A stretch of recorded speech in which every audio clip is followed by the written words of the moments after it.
गांव में आदित्य और अशोक नाम के दो गरीब भाई रहा करते थे। दोनों गांव में छोटी मोटी मजदूरी करके किसी तरह अपना गुजारा किया करते थे।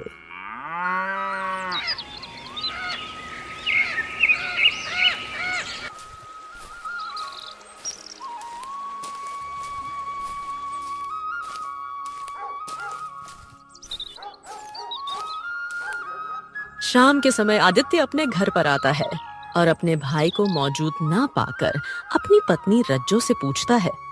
रज्जो, अरे अशोक कहाँ गया? अभी तक लौटा क्यों नहीं? तुम्हारा भाई तो अब एकदम निकम्मा हो गया ना। कोई काम करता है ना कमा कर लाता है। दिन भर बस यूं ही गांव की गलियों में आवारागर्दी करता रहता है। यह सुनकर आदित्य का चेहरा गुस्से से तमतमा उठा। दरअसल आदित्य अंदर से बेहद लालची किस्म का व्यक्ति था। आने दो, आज उस नालायक को तो बताता हूँ मैं। बड़ा आया। आदित्य गुस्से में घर के बाहर आकर अपने छोटे भाई अशोक का इंतजार करने लगा।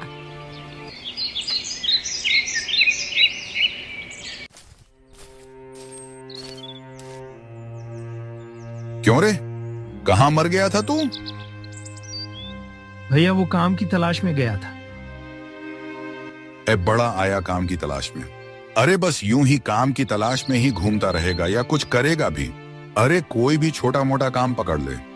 ये घर मुफ्त की रोटियों का अड्डा नहीं है और मैं कोई मूर्ख नहीं हूं जो दिन रात मेहनत करके कमाऊं और तू आवारा घूमते हुए हराम की खाए।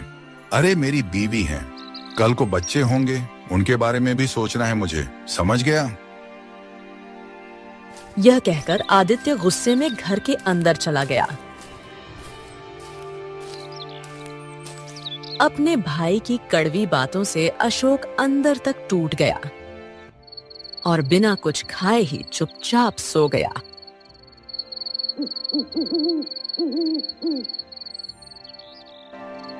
तुम्हें पता है तुम्हारे भाई ने खाना तक नहीं मांगा। चलो अच्छा ही हुआ, एक वक्त का खाना तो बचा। ये सब ठीक है, लेकिन कल को जब हमारे बच्चे होंगे तब तुम अपने भाई का क्या करोगे? अरे सीधा सीधा बोलो रज्जो, कहना क्या चाहती हो? तुम मूर्ख के मूर्ख ही रहोगे। आज वो कुंवारा है इसलिए चुप है। कल को उसकी भी बीवी आएगी और वो भी इस घर में हिस्सा मांगेगी। आधा घर तो उसके हिस्से में चला जाएगा, फिर हमारे बच्चों के लिए क्या बचेगा?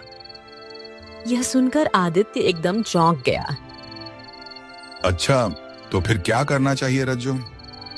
करना क्या है, उसे साफ कह दो, या तो काम करके घर का खर्चा उठाए वरना घर छोड़ दे। जो नहीं कमाता उसका इस घर पर कोई हक नहीं। आदित्य तो वैसे ही मन लंबे समय से अपने भाई को घर से निकालने की योजना बना रहा था। पत्नी का साथ मिलते ही वो पूरी तरह तैयार हो गया।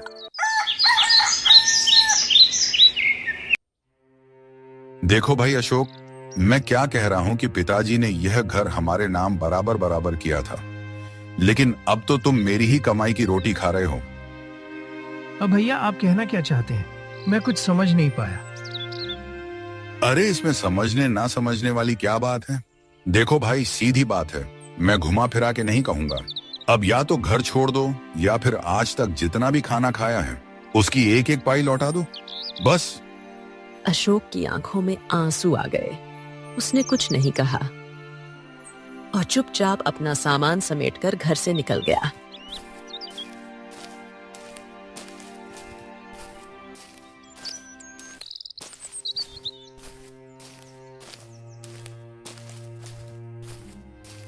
इधर अशोक अपनी आंखों में आंसू लिए गांव के एक पेड़ के नीचे बैठ गया।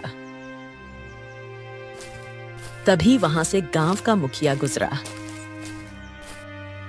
अरे क्या बात है अशोक, क्या हो गया? तुम ऐसे उदास क्यों बैठे हुए हो?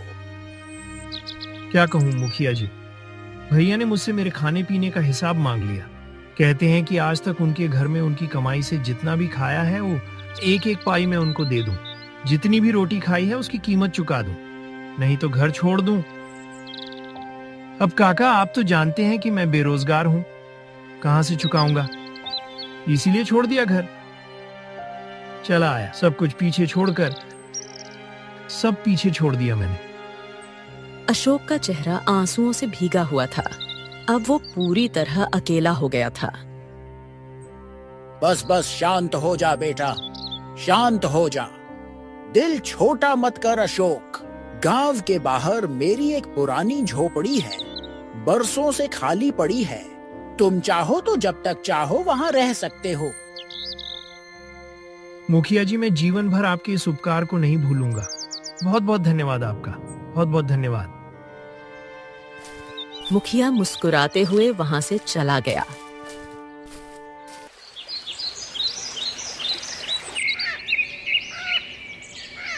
और अशोक अगले ही दिन उस झोपड़ी में रहने चला गया।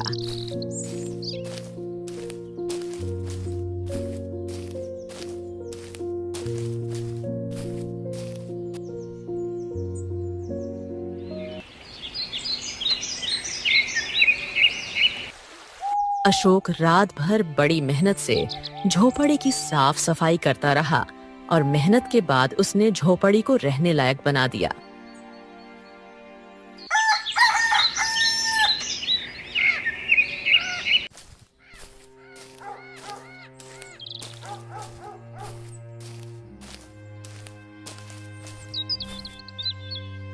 हाँ, अब बताओ अशोक, आगे क्या करोगे? मुखिया जी, मैं कोई बड़ा काम तो नहीं जानता, बस मजदूरी करना ही आता है मुझे। देखो बेटा, गांव छोटा है, यहाँ मजदूरी का काम मुश्किल से मिलता है, लेकिन जंगल में लकड़ियाँ काटो और दूसरे गांव में बेचो, यह बड़ा अच्छा काम है।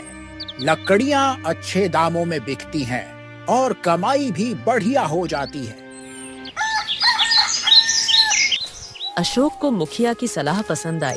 अगले ही दिन अशोक कुल्हाड़ी लेकर जंगल चला गया और लकड़ियां काटकर उन्हें बेचने लगा। कुछ ही समय में उसकी आमदनी अच्छी होने लगी।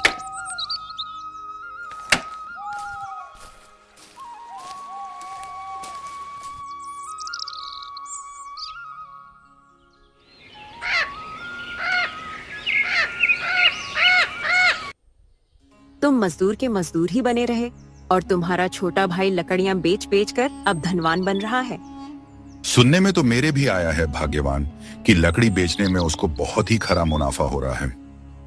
हाँ, तो फिर तुम भी जंगल जाकर लकड़ियां काटो और गांव में बेचो, क्या पता हमारी किस्मत भी बदल जाए। आदित्य ने अपनी पत्नी की बातों पर गंभीरता से विचार किया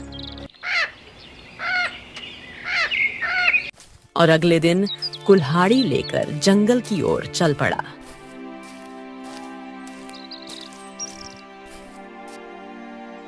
हाँ, ये पेड़ की लकड़ियां बड़ी मजबूत लग रही हैं। वृक्ष भी काफी पुराना है।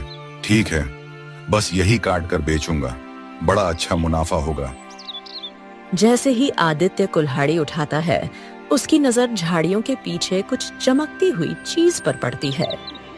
अरे वो क्या है? वो दौड़कर झाड़ियों की ओर गया और देखा एक सुनहरा चमकदार अंडा वहां पड़ा हुआ था, जो चमकीले कीड़ों की तरह चमक रहा था। हे भगवान, हे भगवान, हे भगवान, तूने तो पहले ही दिन मेरा भाग्य बदल दिया। सोने का अंडा अगर पहले पता होता तो मैं तो कभी मजदूरी ही ना करता। तभी एक भारी सी आवाज आदित्य के कानों में गूंजी। इस अंडे को ले जाने से पहले एक बात सुन ले।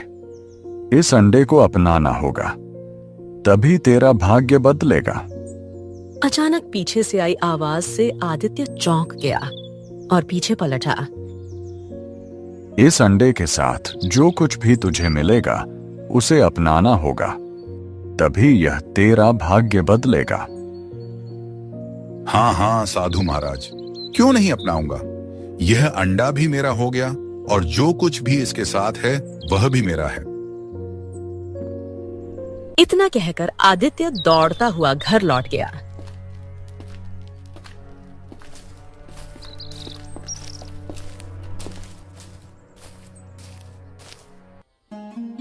अरे ये अंडा तो काफी बड़ा लग रहा है और ये पूरा सोने का है, कहाँ से मिला?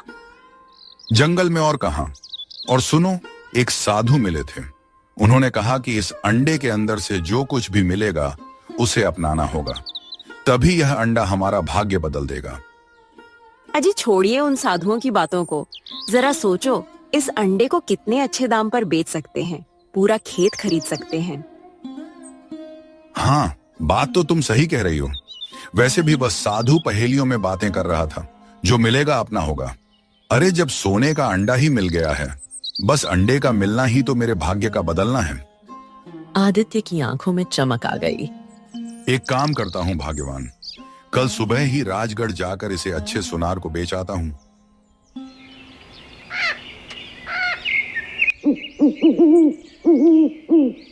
रात को आदित्य अपनी पत्नी रज्जो के साथ सो गया।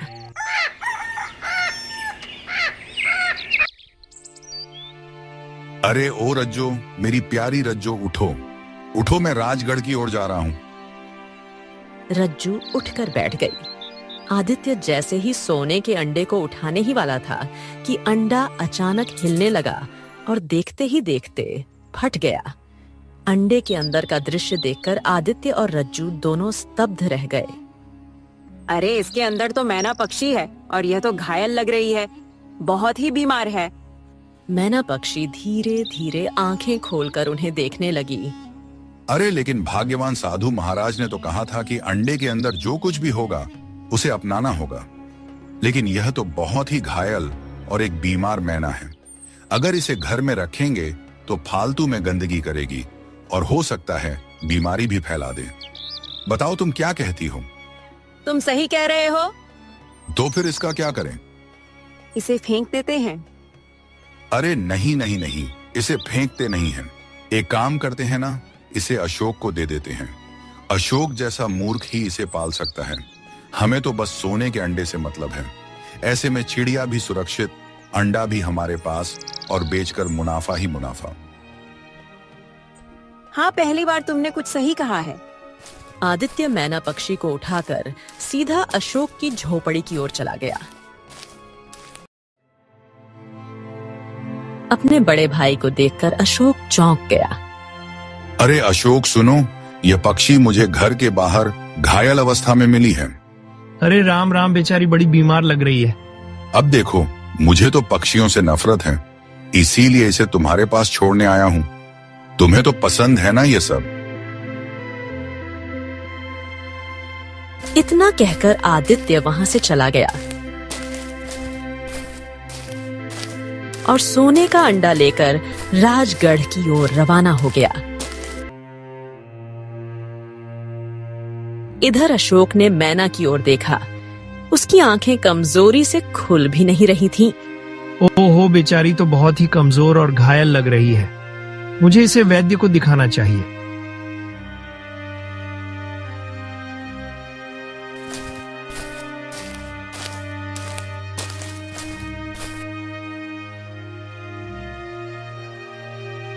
वैद्य जी, जरा देखिए तो सही, यह बेचारी मैना पक्षी बहुत ही बीमार और घायल है।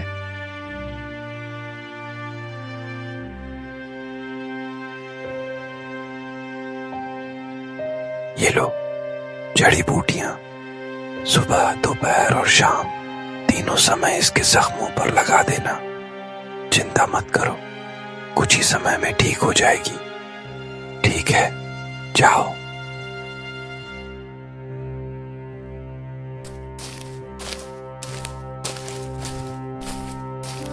अशोक मैना को लेकर झोपड़ी लौट आया और दिन रात उसकी सेवा में लग गया।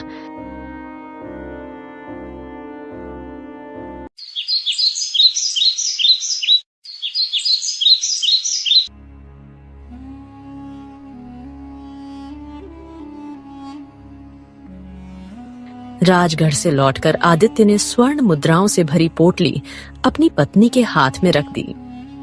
अरे इतनी सारी स्वर्ण मुद्राएं। अरे मेरी प्यारी रज्जो, वो अंडा बहुत ही महंगे दामों में बिका है। हम मालामाल हो गए। इसका मतलब मेरी सोच बिल्कुल सही थी। अब एक काम करो, इस धन से एक बड़ा खेत खरीद लो।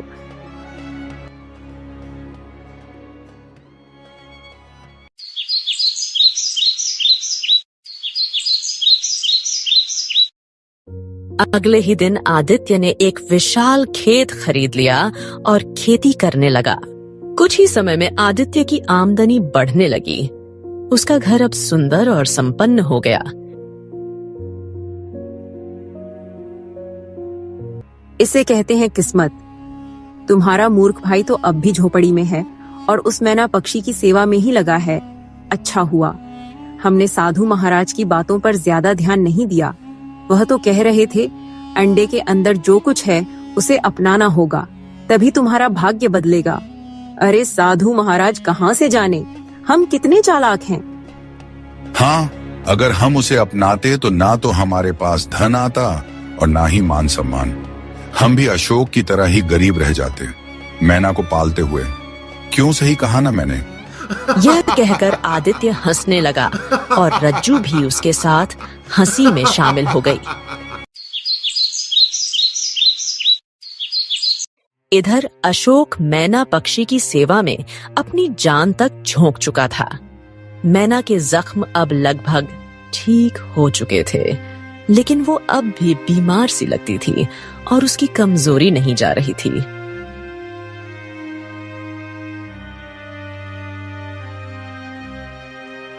ओहो, तुम्हारे सारे जख्म तो भर गए हैं, लेकिन न जाने कौन सी बीमारी है तुम्हें जो ठीक होने का नाम नहीं ले रही। वैद्य जी भी कह रहे थे कि उन्होंने हर तरह की जड़ी बूटी आजमा ली, लेकिन कुछ असर नहीं हो रहा। क्या करें? अशोक इतना ही बोल पाता है कि अचानक मैना पक्षी उसकी ओर देखकर इंसानी आवाज में बोल उठती है। मेरी बीमारी जड़ी बूटियों से ठीक नहीं होगी अशोक। मैना के मुंह से इंसानी आवाज सुनकर अशोक चौंक गया। डर से वो पीछे हट गया और उसे घबरा कर देखने लगा। डरने की जरूरत नहीं है अशोक, कम से कम तुम तो मत डरो। इस संसार में केवल तुम ही हो जिसने मेरी निस्वार्थ सेवा की है, जबकि तुम्हारे भाई ने तुमसे झूठ बोला। अरे क्या मतलब है तुम्हारा? मेरे भाई ने मुझसे झूठ बोला? क्या तुमने नहीं देखा तुम्हारे भाई के दिन अचानक कैसे बदल गए? वो जो एक मामूली मजदूर था, आज उसके पास खेत है, धन है, मान सम्मान है। हाँ, लेकिन भैया शुरू से मेहनती थे, तो हो सकता है कि उन्होंने कोई व्यापार किया हो और मुनाफा हो गया हो। नहीं, तुम्हारे भाई को जंगल में एक सोने का अंडा मिला था। उसी अंडे से मैं निकली थी, घायल और बीमार अवस्था में, लेकिन उसने मुझे नहीं अपनाया, तुम्हें सौंप दिया और स्वयं सोने का अंडा बेचकर राज्य में धन कमाने चला गया। यह सुनकर अशोक गहरी सोच में डूब गया। वैसे मुझे इस बात का कोई अफसोस नहीं है। मुझे तो खुशी है कि जब भैया तुम्हें देकर गए थे तो तुम बहुत बीमार थे, बोल भी नहीं सकती थी। देखो अब तुम्हारे सारे जख्म भी भर चुके हैं, बस तुम्हारी कमजोरी दूर हो जाए, यही मेरे लिए सबसे बड़ा इनाम होगा। मेरे शरीर में जो भीतरी कमजोरी है वो केवल जंगल में स्थित लाल तालाब के जल से ही ठीक हो सकती है। लाल तालाब का पानी? ओह, लेकिन वहां तो राक्षसी रहती है और जो भी वहां गया है वह कभी लौट कर नहीं आया। राक्षसी वहां हर आने वाले से एक सवाल पूछती है और कोई भी उसका उत्तर आज तक दे ही नहीं पाया। मैं जानती हूँ, लेकिन मेरा जीवन अब उसी जल पर निर्भर है। अगर वो जल मुझे नहीं मिला तो मैं ज्यादा दिन नहीं जी पाऊंगी। इतना कहते ही मैना की आंखों में आंसू आ गए। अरे अरे, क्या हो गया? क्या हो गया? मैं अपनी सेवा को व्यर्थ नहीं जाने दूंगा। ठीक है, ठीक है, चिंता मत करो, मैं तुम्हें ठीक करने के लिए हर कोशिश करूंगा। अगर लाल तालाब का जल तुम्हारा इलाज है, कोई बात नहीं, मैं वो लेकर आऊंगा। हाँ, चिंता मत करो। लेकिन वहाँ तुम्हारी जान को खतरा है। अरे, मुझे ईश्वर पर भरोसा है। मैं ना, तुम यहीं पर मेरा इंतजार करना, है ना? मैं लाल तालाब का पानी लेकर ही लौटूंगा। इतना कहकर अशोक झोपड़ी से बाहर निकल गया।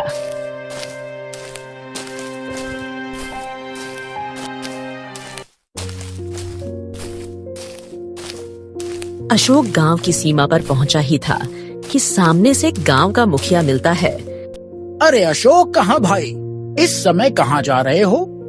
मुखिया जी, वो मैं लाल तालाब जा रहा हूँ। मैना ने बताया कि उसका इलाज लाल तालाब के जल में है।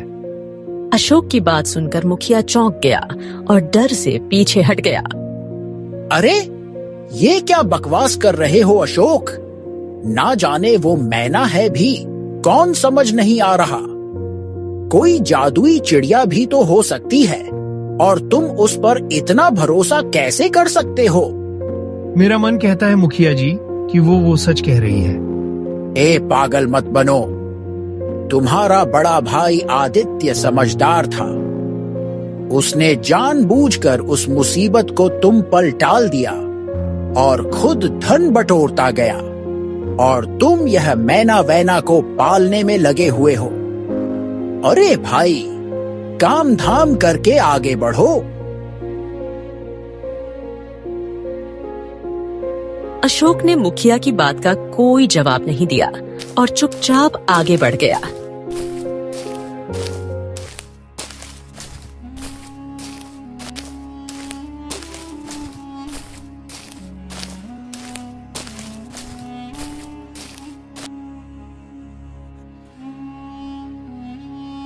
अरे जाओ भाई, जाओ, अपने भाई को रोको। वो लाल तालाब जा रहा है, उसकी जान को खतरा है, खतरा। मुखिया की बात सुनकर आदित्य और उसकी पत्नी रज्जो जोर जोर से हंसने लगे। मुखिया जी, अब तो आपको सारी घटना समझ में आ ही गई होगी कि मैं कैसे धनवान बना। अब आपसे क्या ही छुपाना। अंडे के अंदर वही मैना थी जो मैंने उस अशोक को दे दी। अब वो उसका पालन पोषण कर रहा है। मुझे क्या करना है? उसे तो उसी समय उस मैना को बाहर फेंक देना चाहिए था, लेकिन वो तो सेवा करने बैठ गया। अब तो हद हो गई है रज्जो। लाल तालाब का पानी लेने चला गया। इससे बड़ा मूर्ख तो मैंने अपने जीवन में ना देखा।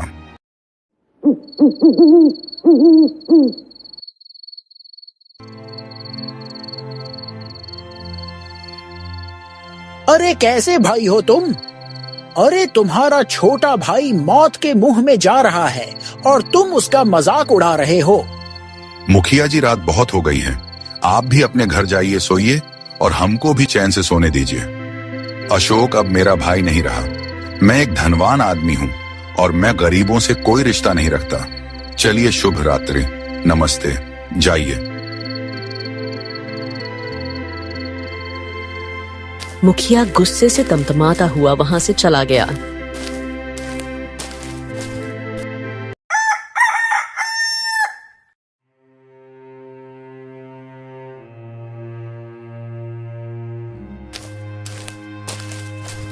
अशोक लाल तालाब की ओर बढ़ ही रहा था कि अचानक रास्ते में वही साधु मिल गया जो पहले आदित्य से मिला था। रुको पुत्र, कहाँ जा रहे हो? अशोक ने साधु को देखकर सारा हाल सुना दिया। तो अब समझ में आया। अच्छा, क्या तुम्हें पता है लाल तालाब में राक्षसी वास करती है? हाँ साधु महाराज, मैं सब जानता हूँ, लेकिन मैं बस किसी भी तरह से मैना की जान बचाना चाहता हूँ। क्यों? एक साधारण पक्षी के लिए अपनी जान खतरे में क्यों डाल रहे हो? इंसानियत के नाते साधु महाराज।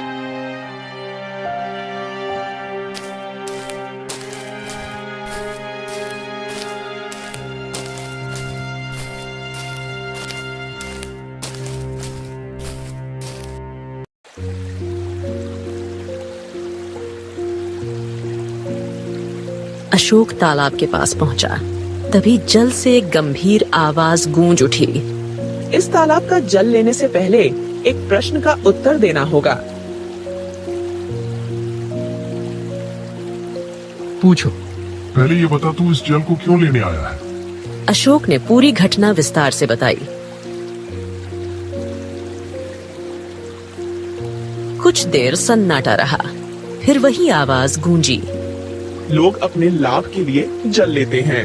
तू पहला इंसान है जो एक पक्षी की जान बचाने अपनी जान दांव पर लगा कर आया है। तुझसे कोई प्रश्न नहीं, जितना जल ले जाना है ले जा। अशोक ने तुरंत कलश में पानी भरा और वापस अपनी झोपड़ी की ओर रवाना हो गया।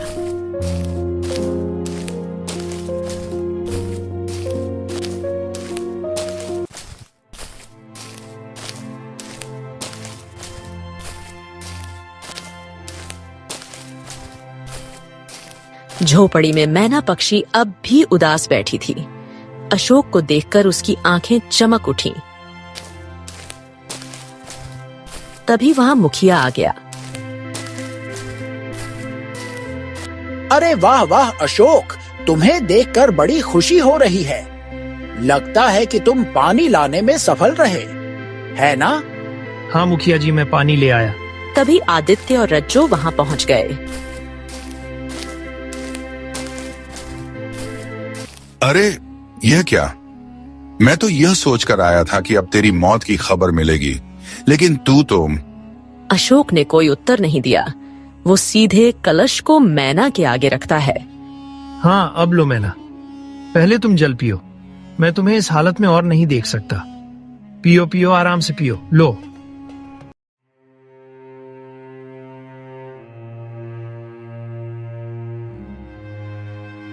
मैना ने जैसे ही जल पिया, वो रंग बिरंगे प्रकाश में लिपट गई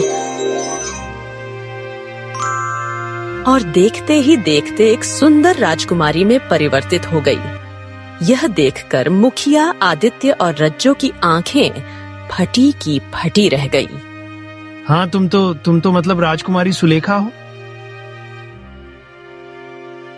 तभी अचानक रंग बिरंगे प्रकाश में वही साधु प्रकट हुआ। मैंने तुझसे कहा था, अंडे के अंदर जो कुछ भी मिलेगा उसे भी अपनाना होगा, तभी तेरा भाग्य बदलेगा। लेकिन मैना पक्षी तेरी किस्मत में थी ही नहीं। तूने उसे अपने हाथों से अपने छोटे भाई को सौंप दिया। साधु महाराज, आखिरकार यह सब क्या माजरा है? मैं बताती हूँ। मैं बहुत घमंडी थी।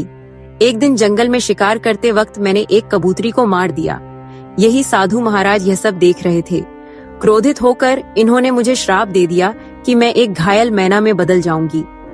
इतना बोलकर वो चुप हो गई। कुछ देर बाद राजकुमारी ने फिर सिर झुकाकर कहना शुरू किया। जब मैंने क्षमा मांगी तो इन्होंने कहा, यदि कोई व्यक्ति मुझे निस्वार्थ रूप से अपनाएगा, मेरी सेवा करेगा और लाल तालाब का जल लाकर मुझे पिलाएगा, तभी मैं श्राप से मुक्त हो पाऊंगी। इसीलिए मैंने आदित्य को चेताया था, लेकिन उसने धन चुना और तूने सेवा। मेरे पिता बहुत प्रसन्न होंगे। मेरा कोई भाई नहीं है और मैं तुमसे ही विवाह करूंगी। तुम ही इस राज्य के भावी राजा होगे। अशोक मुस्कुराने लगा और आदित्य और रज्जो सिर झुकाकर वहीं खड़े रह गए। राजकुमारी सुलेखा अशोक को महल में ले गई और विवाह कर लिया। अशोक अब पूरे राज्य का राजा बन गया।